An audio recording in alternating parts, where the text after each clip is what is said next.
என்னவளே அடி என்னவளே எந்த இதயத்தை தொலைந்து விட்டே.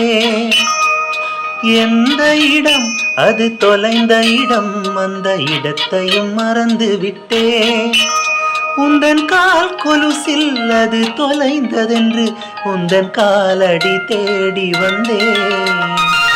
காதல் என்றால் பெரும் அவஸ்தை என்றால் உன்னை கண்டதும் கண்டு கொண்டே. எந்தன் கழுத்து வரை இன்று காதல் வந்து இரு கண் விழி பிதுங்கி நின்றே. என்னவளே அடி என்னவளே எந்தன் இதயத்தை தொலைந்து விட்டே.